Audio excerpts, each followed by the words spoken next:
امام جعفر صادق رضی اللہ تعالیٰ عنہ سے ایک شخص نے پوچھا حضور میں دین کی خدمت کرنا چاہتا ہوں، تبلیغ کرنا چاہتا ہوں، کوئی طریقہ بتائیں۔ بہت سارے لوگ ہیں آج کل جو یہ چاہتے ہیں، کہا جناب مجھے نہ کوئی آپ نسخہ بتائیں، کوئی سلیقہ بتائیں، میں دین کا کام کرنا چاہتا ہوں، دعوت خیر دینا چاہتا ہوں، کوئی طریقہ بتائیں۔ تو سیدنا امام جعفر صادق رضی اللہ تعالیٰ عنہ فرمانے لگے آسان طریقہ ہے، اور بغیر کسی فلسفے کے، بغیر کسی الجھی ہوئی گتھی کے سلجھی ہوئی بات ہے، بالکل طے۔ تو دین کی تبلیغ کرنا چاہتا ہے؟ اس نے کہا ہاں۔ تو فرمانے لگے بڑا آسان نسخہ ہے، اگر تو دین پھیلانا چاہتا ہے، تبلیغ کرنا چاہتا ہے، تو دین پر عمل کرنا شروع کر دے۔ عمل کے بڑے اثرات ہوتے ہیں۔ عمل، وہ حضرت باجید بستامی فرمایا کرتے تھے جس نے ہماری خاموشی سے کچھ نہیں سیکھا وہ ہماری تقریر سے کیا سیکھے گا۔ یہ جو عمل ہوتا ہے یہ اتنی بڑی خاموش تبلیغ ہے، اتنی بڑی۔ امام جعفر صادق فرمانے لگے تو عمل کر، وہ تیرا عمل کرنا۔ آپ پڑھیں گھر میں نماز، آپ کے بچوں کو شوق ہو جائے گا۔ آپ کھولیں گھر میں قرآن مجید، آپ کے بچوں کا دل لگ جائے گا۔ آپ بیٹھے تسبیح لے کے کہ آج میں نے آدھا گھنٹہ محبوب کی بارگاہ میں درود و سلام عرض کرنا ہے، بچوں کی طبیعت لگ جائے گی۔ عمل جو ہوتا ہے اس کا فیض بٹتا ہے، نیکی میں آگے بڑھنے کی جد و جہد، کوشش کرنا کہ میں ذرا خیر کے کام میں آگے نکلوں۔ کیا کہا حضرت عمر نے؟ کبھی ہم سنتے ہیں باتیں، کبھی اس کی گہرائی میں اترو نا۔ سیدنا فاروق اعظم فرماتے ہیں میری ساری عمر دوڑ لگی رہی کہ میں ابو بکر صدیق سے نیکیوں میں آگے نکل رہا، ساری زندگی میری دوڑ رہی، جد و جہد رہی کہ میں ابو بکر صدیق سے آگے۔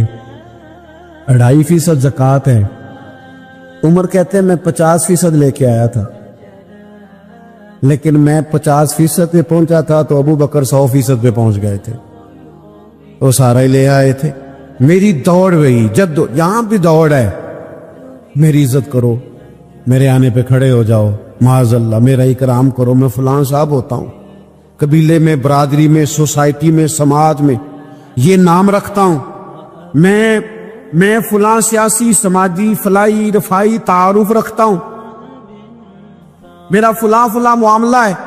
یہ اس مزاج میں دوڑ لگ گئی، اس طبیعت کی دوڑ لگ گئی، مجھے بھی مانا جائے، مجھے بھی گنا جائے، مجھے بھی شمار کیا جائے، میرا بھی نام ہو جائے، مجھے بھی عدلوں میں رکھا جائے، قرب والوں میں میرا بھی تذکرہ کیا جائے۔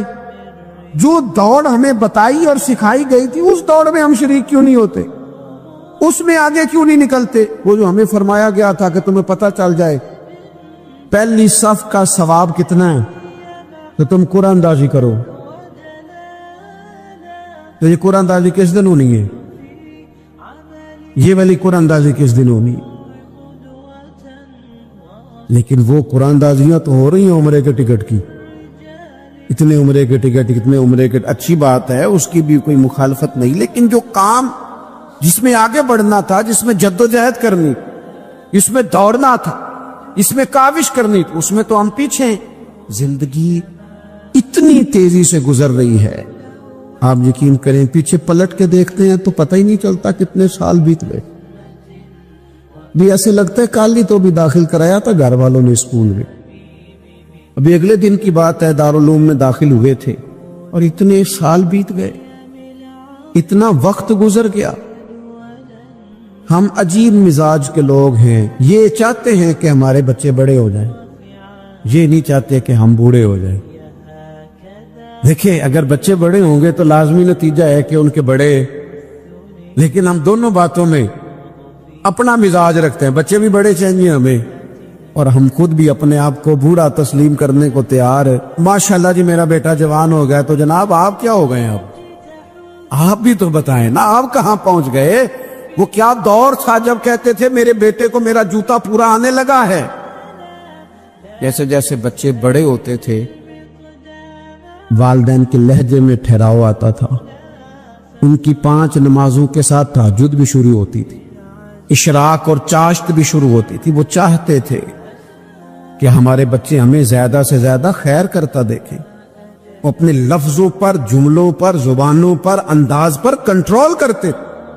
میاں بیوی ایک دوسرے سے کہتے تھے اب لڑنا نہیں ہے، بچے اثر قبول کرتے بڑے ہو گئے، اب ہمیں ماحول اور طرح کا بنانا ہے۔ کب آگے نکلیں گے نیکیوں میں؟ کب ہم جد و جہد کریں گے؟ کب ہم یہ والا کام کریں گے کہ نہیں اب مجھے سنور جانا چاہیے، نہیں اب میرے اندر مثبت تبدیلی آنی چاہیے، نہیں اب مزاج میں حلم، بردباری، وقار، وفاداری، یہ چیزیں مجھے پیدا کرنی چاہیے؟ کب بچپنا ختم ہوگا؟ وہ کسی درویش نے کہا تھا نا کہ میں نے 22 سال کے بوڑھے دیکھے اور میں نے 65 سال کے بچے دیکھے۔ کہا جناب کیا معنی؟ کہنے لگے معنی یہ ہے کہ بزرگی سمجھ کے ساتھ ہوتی ہے، عمر کے ساتھ تھوڑی ہوتی ہے۔ وہ تو سمجھ کے ساتھ ہے، جس دور میں سمجھ آ گئی، شعور آ گیا، سمجھ گئے بات کو۔ ورنہ بعض لوگ معذرت کے ساتھ بعض لوگ ساری زندگی سمجھدار ہونے کو تیار ہی نہیں ہیں۔ وہ کچھ ایسی باتیں کرتے ہیں جو ان کے منصب سے میچ ہی نہیں کرتی، ان کے سٹیٹس کے ساتھ وہ اٹیچ نہیں ہوتی۔ بھئی یہ بات آپ کو نہیں کرنی چاہیے تھی، آپ کا معیار یہ نہیں تھا، معیار بلند ہے آپ کا، آپ اپنے سٹیٹس کے حساب سے بات کریں گے۔ تو میرے عزیز آگے پڑھا جائے۔ اب تو کئی ہمارے کلاس فیلو چلے گئے، کئی ساتھ رہنے والے چلے گئے، کئیوں کو ہم دیکھتے ہیں وہ کہتے ہیں یار مہینوں ہو گئے چارپائی پہ پڑے، ملاقاتیں ادھوری رہ گئی ہیں، کئی باتیں ضروری رہ گئی ہیں، کئی لوگ رخصت ہو گئے، تو کیا ہم کب کس وقت ہم عبرت پکڑیں؟ بچوں کر کے جنازہ پڑھ کے آ گئے کہ صرف اسی کا ہونا تھا، قبر میں فاتح پڑھ کے آ گئے کہ صرف اسی کو دفن ہونا تھا، کسی کی کل خانی میں چیلوں میں شرکت کر کے آگے کسی کی ہونی تھی، میری ہونی نہیں ہے۔ اپنے اعمال میں پختگی لائی جائے، آگے بڑھا جائے۔ حضرت جابر ابن عبداللہ رضی اللہ تعالیٰ عنہ فرماتے میں نے میدان احد میں ایک صحابی کو دیکھا کھجور کھا رہے تھے۔ کتنا ٹائم لگتا ہے کھجور کھانے میں؟ گوشت کی بھری ہوئی پلیٹ نہیں تھی ان کے سامنے کہ ساری خالی ہونے میں دیر لگے، کھجور کھا رہے تھے، بخاری شریف ہے۔ اور کھجور کھاتے کھاتے کریم محبوب علیہ السلام کی عالی مرتبت بارگاہ میں عرض گزار ہوئے یا رسول اللہ اگر آج میں شہید ہو جاؤں تو کہاں جاؤں گا؟ تو حضور نے فرمایا جنت میں۔ حضرت جابر ابن عبداللہ فرماتے ہیں وہ بات انہوں نے سنی تو وہ جو کھجور کھا رہے تھے وہ باقی کے منہ سے نکال دی۔ کیا معنی؟ کہیں کھجور کھاتے کھاتے دیر نہ ہو جائے، کہیں دیر نہ ہو جائے۔ وہ کھجور نکال دی اور میدان میں اترے اور وہ لڑے اور انہوں نے جد و جہد کی اور وہ اسلام کا نام لے کر ڈٹ گئے، رسول اللہ صلی اللہ تعالی علیہ وسلم کے پیغام پر کھڑے ہو گئے، اللہ نے انہیں شہادت عطا کر دی۔ انہوں نے کھجور کھانے کا وقت بھی انتظار نہیں کیا کہ کہیں لیٹ نہ ہو جائے۔ کیا معنی ہے؟ کھجور کھانے سے پہلے پہلے اللہ نے انہیں جنت عطا فرما دی۔ ہمارا تو جناب وہ میرا پروگرام بن گیا، بس میں حج کر رہا ہوں، پھر اس کے بعد میں نے ولی اللہ ہو جانا۔ بھائی یہ بچوں کی شادی ہو جائے، تھوڑے سے کام ہے، میں پھر مسجد میں ہی ہوں۔ بھائی دلی تو بڑی دور ہے، دلی دور ہے۔ یہ آپ جو باتیں سنا رہے ہیں یہ تو لمبی ساری بات ہے، یہ تو کام شروع کر دینا چاہیے تھا، اس پر تو عمل شروع کر دینا، روکا کس نے؟ آپ بچوں کے بیاہ بھی کریں لیکن ساتھ حضور کی بارگاہ میں درود و سلام بھی پیش کریں۔ آپ ڈیوٹی پہ بھی جائیں، رزق حلال بھی کمائیں، پر اگر رب توفیق دینا تو سویرے اٹھ کے کسی پارہ قرآن مجید کا تلاوت بھی فرمائیں، اپنے آپ کو آراستہ پیراستہ کریں، نیکیوں کے ساتھ جد و جہد کریں۔ اگر اللہ تبارک و تعالیٰ نے رزق حلال دیا ہے، اللہ کی راہ میں خیر کے ساتھ بانٹنا ہے، پھر اس میں جلدی کریں، پھر دیر نہ کریں۔ جوانوں اس طرح سیر کرنے کا عمر جوانی ہے نا، کھانے پینے کا عمر جوانی ہے، اور کہیں آنے جانے کا ٹائم جوانی ہے۔ میں سچ بتاتا ہوں، عبادت کرنے کا ٹائم بھی جوانی ہے، دین کی نوکری کرنے کا وقت بھی جوانی ہے، ذکر کرنے کا ٹائم بھی جوانی کا ہے، درود و سلام عرض کرنے کا ٹائم بھی، کعبۃ اللہ کے پھیرے کا مزہ بھی جوانی میں، اور حضور کی محبت میں رونے کا مزہ بھی جوانی میں، ان کا نام لے لے کے جینے کا مزہ بھی جوانی میں، ان کے تذکروں کا مزہ بھی جوانی میں۔ عشق لگا سی کھیڈاں کھیڑ دینوں تے مینوں کھیڈاں پل دیاں پل گئیاں، میں کجل پایا سی یار دے ویکھنے نو، پھر او دی یاد وچ روندے ای ڈول گئیاں۔ حیدر شاہ اس گلی کدے نہ رول دی، پر ہن تے رول دی میں رول گئیاں۔ یہ مذہبی جوانی دیر نہ کرے، وقت ضائع نہ کرے، ادھر ادھر نہ گزارے۔ او جناب او دوست و نوجوان او بیٹے آپ یہاں کیوں کھڑے ہیں؟ کہتے ہیں میں ٹائم پاس کر رہا ہوں۔ اور میں نے کہا وہ ٹائم کدھر سے آیا جو پاس کرنا پڑا؟ ایک دوست مجھے کہنے لگے میں بور ہوتا ہوں۔ میں نے کہا یار اس کے لیے بھی تو ٹائم چاہیے نا، ہمارے پاس تو بور ہونے کا بھی ٹائم کوئی نہیں۔ اللہ ہمیں معاف کرے، وہ کدھر سے لائیں؟ اس کے لیے بھی تو ٹائم چاہیے۔ لیکن ہم چونکہ فارغ بڑے ہیں اور کوئی کچھ کام نہیں کرتے، کچھ توجہ نہیں کرتے، کچھ انہماک نہیں ہے، کچھ ذوق نہیں ہے، اور جو کام نہیں کرنے والے وہ مجھ سے پوچھتے، ایک صاحب کہنے لگے آپ کا سٹیٹس کس پیج پہ ہوتا ہے؟ میں نے کہا مجھے لگانا ہی نہیں آتا۔ ٹھیک ہے نا، ٹائم نکالنا پڑتا ہے نا سیکھنے سکھانے کو بھی۔ تو میری رائے یہ ہے جتنی دیر یہ کام کرنا ہے اتنی دیر حضور کی سیرت کا کوئی باب کیوں نہ پڑھے، اتنی دیر خیر کے کسی کام میں جد و جہد کیوں نہ کرے۔ لیکن پتہ نہیں کہاں الجھ گئے لوگ، وہ کہاں علم کے ذائقے، وہ کہاں محبت کی باتیں، وہ کہاں لوگوں کا خیر تقسیم کرنا۔ تو ہم نے کرنا یہ ہے آج کی اس نشست میں جو ہم نے سیکھا کہ ہم نے جلدی سے خیر جمع کرنا۔ اب ہم نے کوشش کرنی ہے کہ زیادہ سے زیادہ نیکیاں شام کو ہمارے دامن میں ہوں۔ جس طرح لوگ رات کو سونے سے پہلے نوٹ نہیں گنتے، پورے کرتے آج بچت کیا ہوئی، آج خرچ کیا ہوا، آج آمدن کتنی ہوئی، کل میری آمدن کتنی ہے، اس میں میری بچت کتنی ہے۔ اس طرح رات کو خیر جمع کر کے سونا ہے، کچھ نہ کچھ نیکیاں جمع۔ صحابہ فرماتے ہیں ہم نے نا عصر کی نماز پڑھی نبی پاک علیہ السلام کے ساتھ، تو پہلا موقع ہم نے دیکھا کہ نماز مکمل کر کے نا سلام پھیر کے تو محبوب تیزی سے اٹھے اور جلدی سے گھر تشریف لے گئے۔ یہ انفرادی بات تھی ہمارے لیے، ہم نے ایسے کبھی دیکھا نہیں تھا۔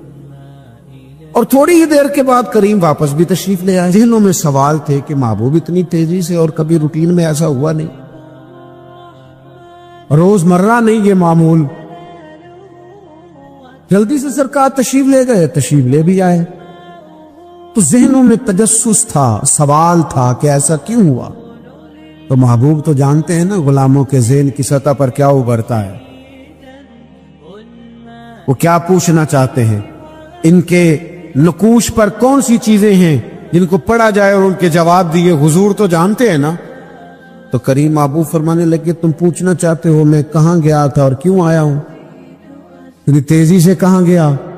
حضور فرمانے لگے میں گھر گیا تھا، کاشانہ اقدس میں گیا تھا، کچھ سونا آیا تھا مال غنیمت کا، میں نے سارا بانٹ دیا تو ایک ٹکڑا سونے کا باقی بچ گیا تھا۔ نماز پڑھی تو مجھے خیال آیا وہ تو ابھی بھی میرے گھر میں پڑا۔ تو حضور فرماتے میں جلدی سے گیا ہوں، اسے بھی اللہ کے راستے میں خیرات کر کے آیا۔ یہ جلدی سے نیکی کر دی ہے کہیں یہ کام رہ نہ جائے۔ اور ایک روایت میں یوں بھی ہے کہ میں نہیں چاہتا تھا کہ میرے گھر میں پڑا رہے اور رات پوری گزر جائے، رات پوری گزر جائے، لہذا میں نے چاہا کہ اسے جلدی سے اس نیکی کو کر دیا جائے، جس کے کہاں پہنچنا ہے اس کے ہاں۔ میں دوستوں سے کہا کرتا ہوں رمضان میں کسی کو راشن دینا ہے تو رمضان سے پہلے دے دو، رمضان کی نیت کر کے۔ انشاءاللہ آپ کو یہی بتائیں گے مفتیان کرام کہ رمضان سے پہلے بھی رمضان کی نیت کر کے دیا جائے تو اللہ تعالیٰ اتنا ہی اجر عطا فرمائے۔ ہم نا جی وہ انتظار ہو رہا ہے فلانا کا، وہ جی میں نے کر لیا تھا، لے لیا تھا، ٹائم نہیں مل رہا مجھے دینے جانے کا۔ اس کی کیا وجہ ہے جی؟ اس کی کیا وجہ ہے؟ آپ نے کام کرنا تو پھر اسے کریں، پھر دیر کس بات کی؟ جو شروع کرنا ہے اسے شروع کریں۔ جس کا ارادہ ہے نا میں نے مسجد میں جھاڑو دینا کرنا ہے وہ کرے شروع، جس کا ارادہ ہے نا اذان میں نے پڑھنی کرنی ہے تو کرے نا شروع، جس کا خیال ہے میں نے قرآن سیکھنا ہے تو کر دے شروع، کسی کا انتظار نہ کرے۔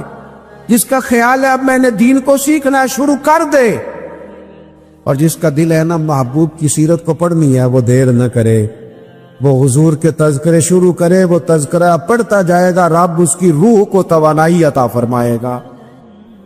جو نیکی جو خیر ہمارے دائرہ کار میں ہے، دائرہ اختیار میں ہے، ہماری پہنچ، اسے کیوں چھوڑا جائے؟